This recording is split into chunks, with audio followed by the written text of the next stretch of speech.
may dispense with your suspicions. The wolf pack has borne witness. They fought against the encroached upon this land, and our attackers showed no ability to disguise themselves this time. Ah, a familiar scent. Come. I will await you at the usual grounds. Well, if the boss of Wolvendom has vouched for you, I guess I should apologize for doubting you just now.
Sure was. Fortunately, my experience in Nodcry didn't go to waste. Something seems wrong with that old...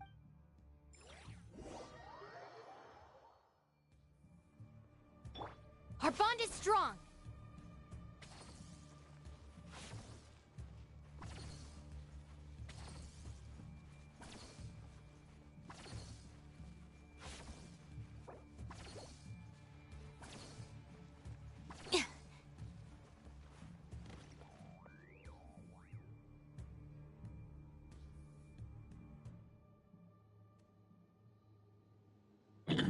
Lupus Boreas. They followed my trail from the distant north across the ley line. We meet again, human. So... As you know, the source. Huh? Now Paimon's even more confused. For many gods, housing a part of their soul within an object is no difficult feat. But those who can perform such delicate partitions as this are rare, even among the gods.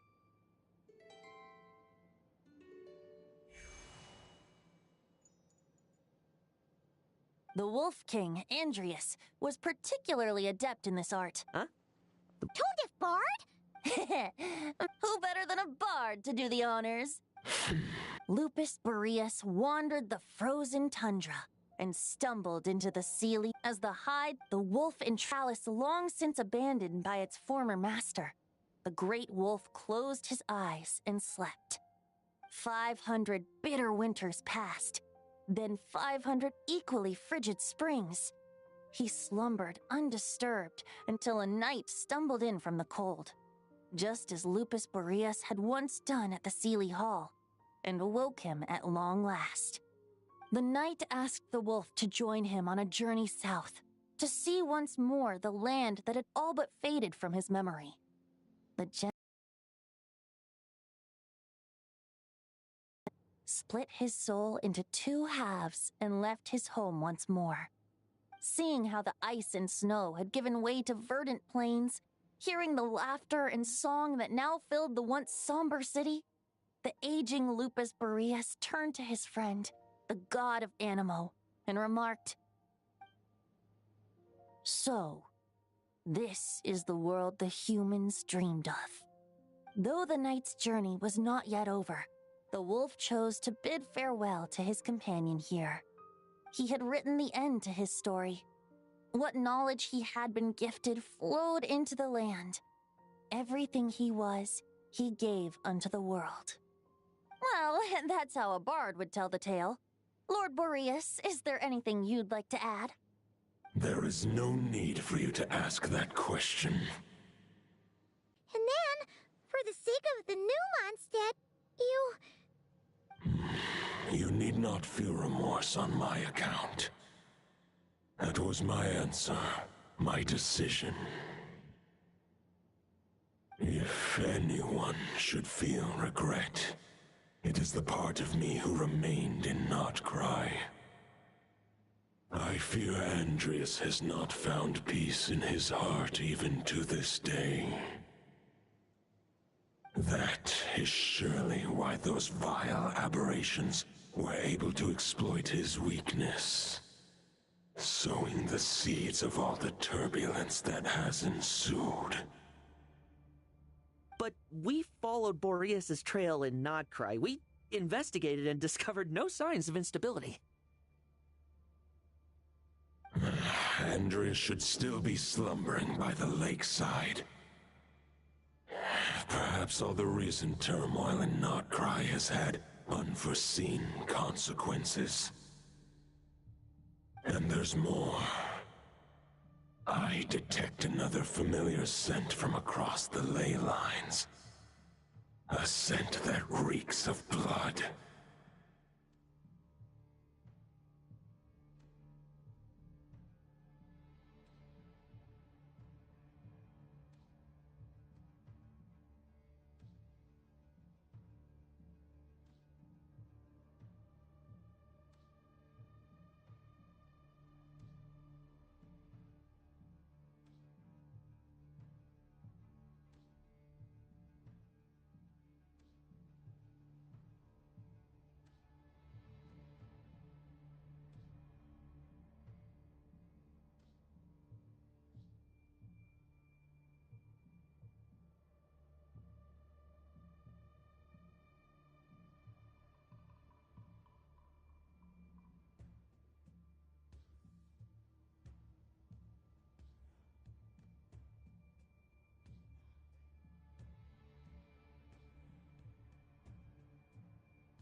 Oh, the White Knight who became the Bloodstained Knight? The mightiest knight of Boreas? But wasn't he from 500 years ago? You think he's immortal or something? I remember him as just a man. His lifespan should be no longer than any other of his kind. But before he severed his connection to Boreas, his final destination, it was the ancient kingdom of Conria, as you call it. Beyond that, I know not if he lived or died.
If you want to get to the bottom of this, I'm afraid you'll have to make another trip to Nodcry yourselves. As luck would have it, another old friend of ours just so happens to be free right now. If you ask him nicely, he might give you a lift. That could save you a lot of time on the road. No wonder I can suddenly sense the East Wind's presence. If even Mondstadt has been affected by the fallout, Nodcry must be in real trouble by now. I hope Varka can handle it. Varka? Is he in danger? I believe too many passengers would slow our dear friend down. I fear he only has room to carry one person, along with perhaps a diminutive companion.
Alright, wish it could be me, but I accept that we should send our strongest warrior to fight Nodcry's battles. I'll stay here and deal with any wild hunt that try harassing Mondstadt. It'll be a good chance to try out some new moves. I stay in Mondstadt too.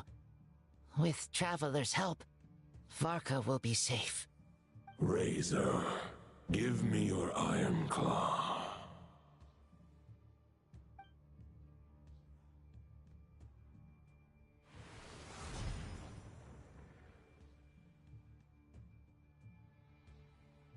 Golden-haired traveler, give this token to the current knight of Boreas.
It is a wolf spirit. It contains The Dominator of... but human hearts to prevent the... Although, truth be, the Great Wolf... I will protect Lupacol. Just give me the word whenever... Dissipate!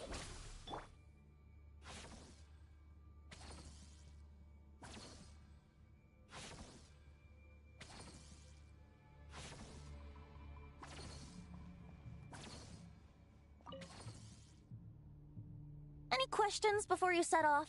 Better ask now. You'll probably have to... All right. Over to you, Dvalin!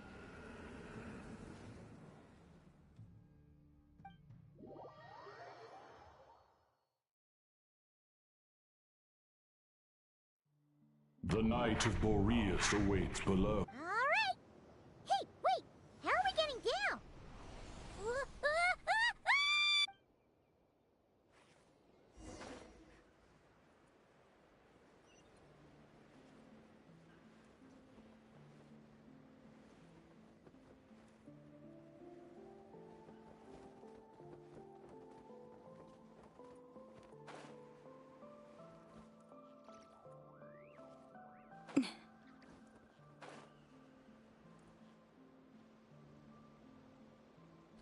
Hold the line!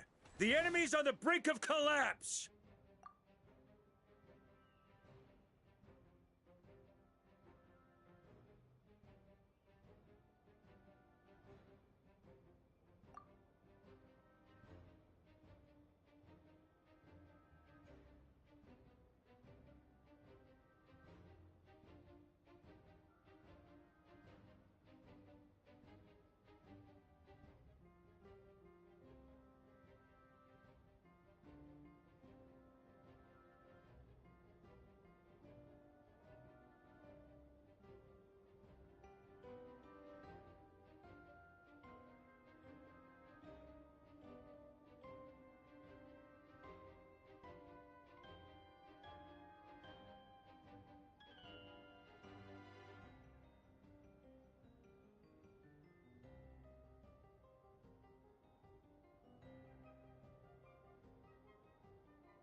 Grandmaster!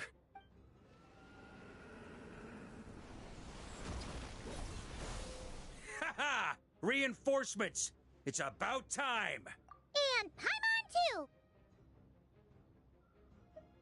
We're just about hanging in there. Most of their grunts are taken care of. Fight or flight? What will... As expected, but they have served their farewell, heir to the knighthood of Bor. Guess they're retreating for now. So that Wolf of the North lookalike, that was... forget that. There's no point chasing. True. Killing him might... The difficult part is... Huh? No. But, compared to Rerir, our current foe clearly has a better understanding of how to Exactly. I managed to cut off a sample. We still have some big...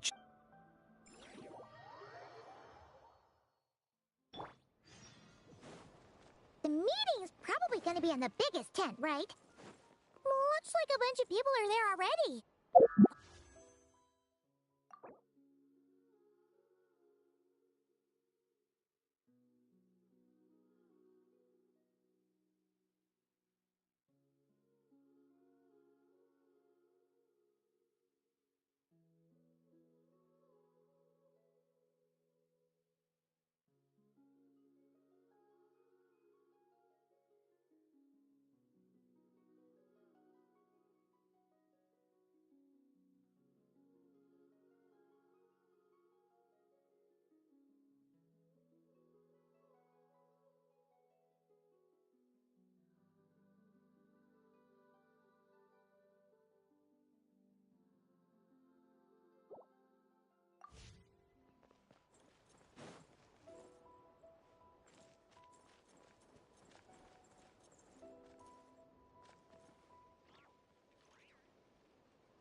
Hey, Honorary Knight. Albedo and Durin are just wrapping up their analysis. You want to... Great. Well...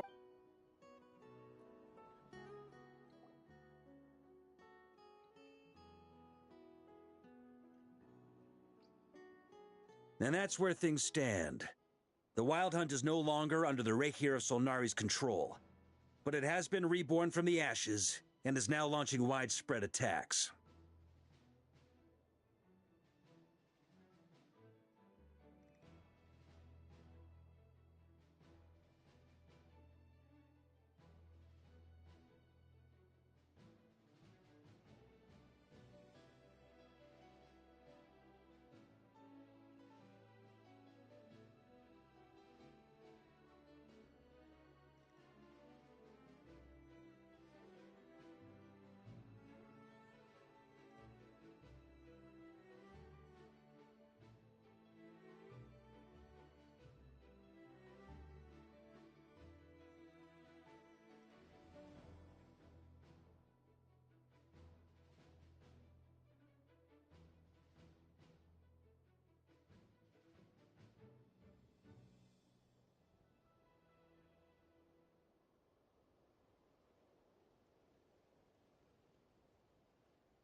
Intel from the Frost Moon Scions and the Curatorium of Secrets corroborates this.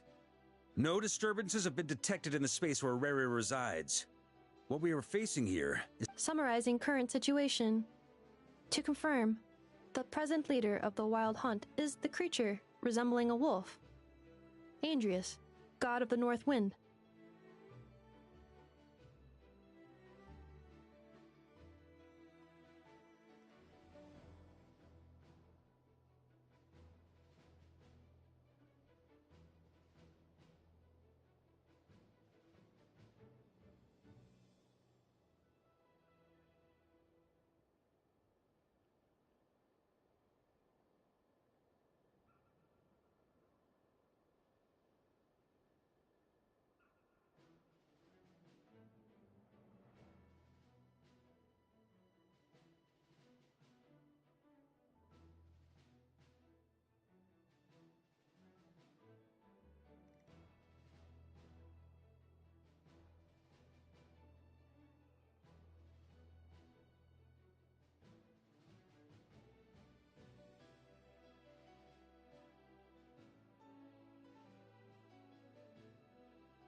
the external will that has seized control of Andrias' spirit, namely Roland, the Bloodstained Knight.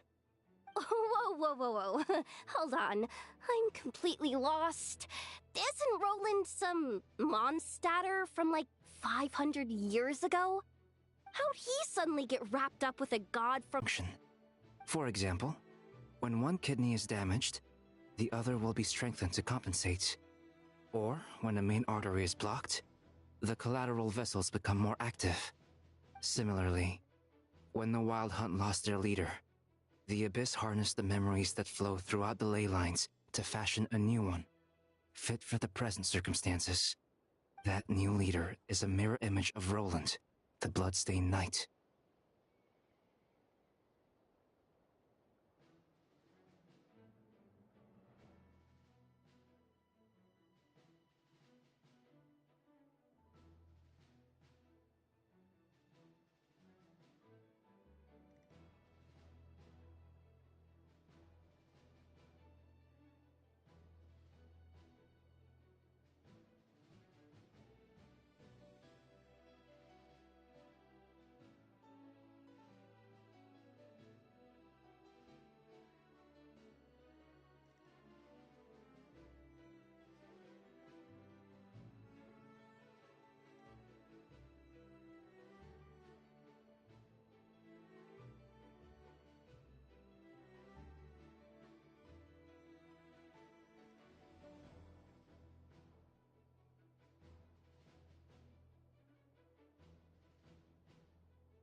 Right.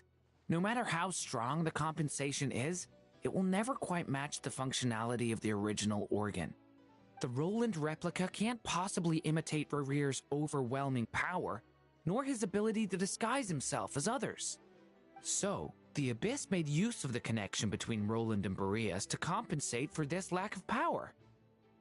The replica corrupted and took control of Andreas as he slumbered by the bank of Eimsvartnir, ultimately manifesting as the giant beast that you all witnessed. However, exactly why the Abyss chose Roland to mimic, and indeed how it was able to do so, remains unclear. I guess he must have gotten caught up with the Abyss or Nodcry somehow during his wanderings through Tevat. But we can keep those questions on the back burner.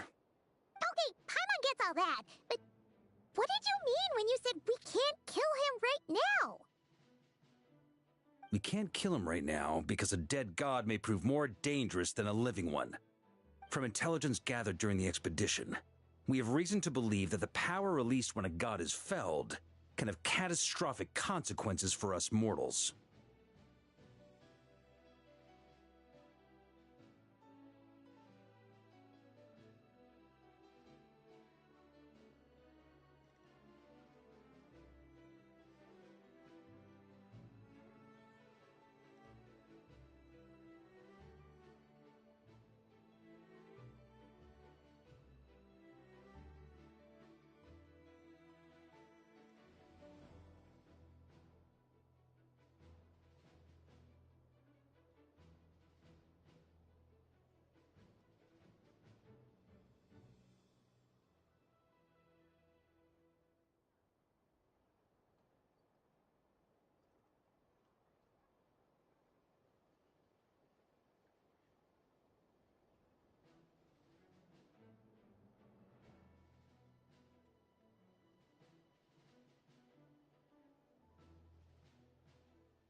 Worse still, the wrath that remains after a god's passing becomes a source of endless turmoil. Once god remains contaminate the land, they will persist for thousands of years.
This land has already been ravaged by the Wild Hunt. If we add god remains to the mix, it'll be like adding salt to an open wound, placing everyone who lives here in perilous danger. Query. While I can indeed find records of disasters caused by god remains in my database, there also appear to be cases of gods dying naturally with no ill effects. In that land, the passing of the Pyro-Archon's flame is a common occurrence throughout history, and even the part of Andreas who remains in Mondstadt has experienced death once before, has he not? Great question. Glad you asked. Honorary Knight, you said Lupus Boreas gave you a token to pass on to me? Please, present it now. It should help explain things faster.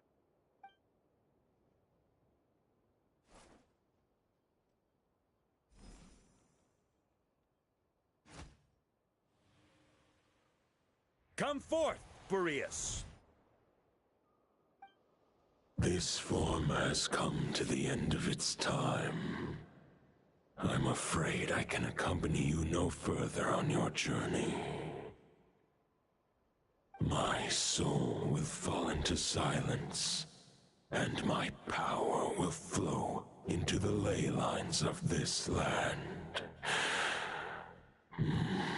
Perhaps this is all that a wolf can hope to do for humankind. Do not grieve for me, for this is the end I have chosen. Instead, remember that one day, your wandering too must come to an end. Where and when shall that be? A final wish before I slumber.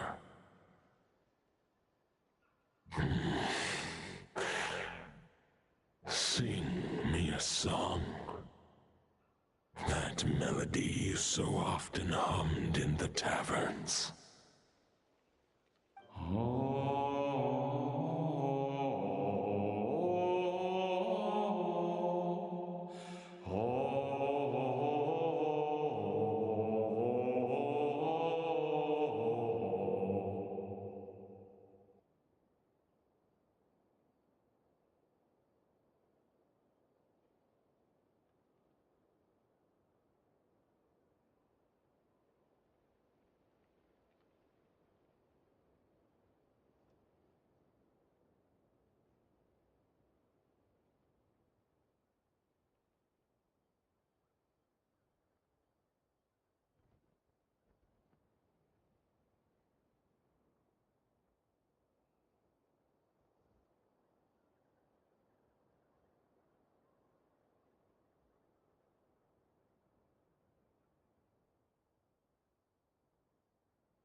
You saw it too.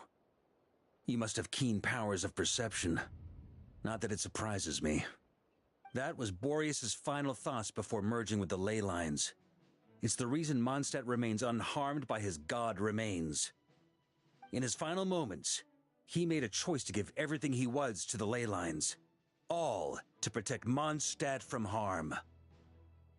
Sounds like Andrea spent thousands of years searching for his place in the world, too. Yes. And now our task is to return the answer he found, the decision he made, to Andrias' heart. Only then can he break free from the corruption and control of the Abyss, and make that decision once more.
I see.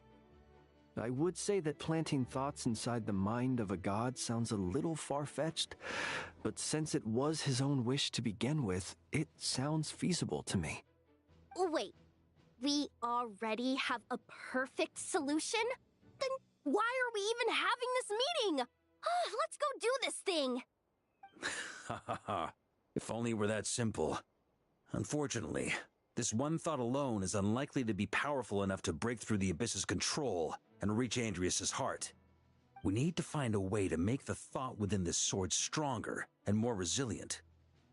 For now, Boreas needs all his remaining strength to fight against the abyssal corruption to Mondstadt's ley lines.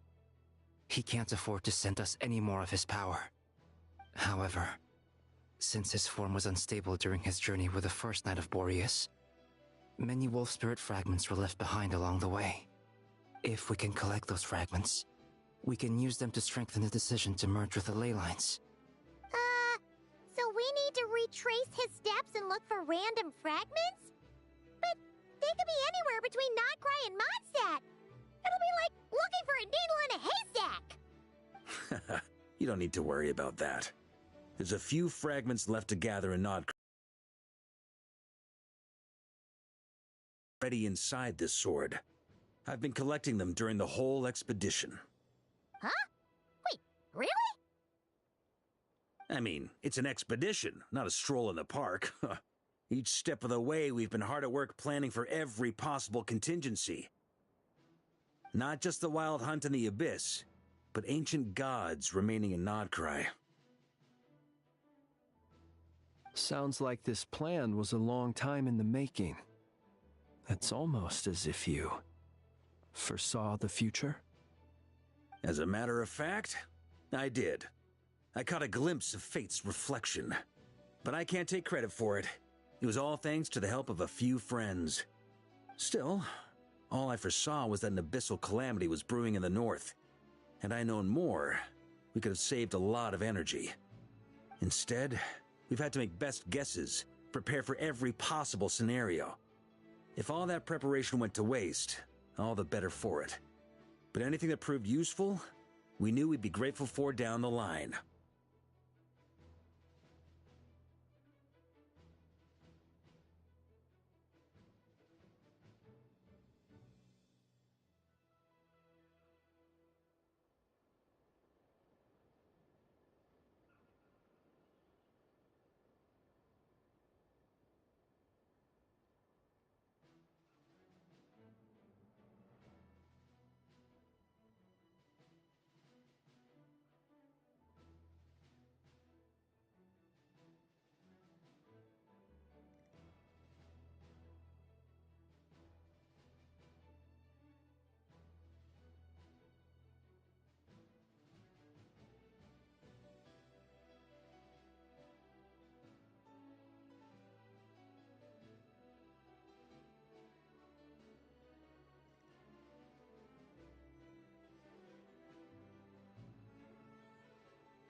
Sure is. Just one crucial step remains. We need to gather the last few wolf spirit fragments scattered around Nodcry, and use them to make the thought within this sword as strong as it can possibly be. According to what Boreas told me before we left Mondstadt, his form was at its most unstable at the beginning of his journey. That means the fragments here should be the most powerful ones. But of course, we've been tied up fighting battles since the day we set foot in Nodcry. First with the Wild Hunt, then with the Doctor. So, it wasn't until recently that we were finally able to confirm the status of the wolf spirit fragments. We now know there are 3 left to find. Okay, so 3 more mini expeditions to go. I managed to gather 1 fragment before Roland reappeared. I also have a confirmed location for the second, which I'll take care of in short order. As for the 3rd fragment, we've identified a general search area to focus on, but we'll need all hands on deck to pinpoint the exact location. The final snag. With our foe being... And since the Wild Hunt is involved, the Lightkeepers will provide their full support. The Clink Clink Crumb-Cake craft shop will also help in any way we can. So what do they need me here for? Wait, I think maybe I signed a contract at some point. Didn't exactly scrutinize it, though. I mean, who actually reads those things anyway, right? Ah, great. Knew I could count on you all. Lastly, our friend from the Curatorium of Secrets will provide intel and relay battlefield communications. Looking at you, Yehoda. So, you'll be darting back and forth across the battlefield, dodging the Wild Hunt and the shadow of an ancient god. I'm impressed by your courage, Miss Yehoda. Rating for Yehoda updated. Higher quality ingredients will be used to prepare your future meals. Darn it! I should have known this payday wouldn't come that easy. I'll deal with the second wolf spirit fragment, which we already know the location of. The moment you make any progress with Fragment 3, be sure to give me an update. Traveler, could you join me in retrieving Fragment 2? I have a feeling that your unique constitution might come in handy.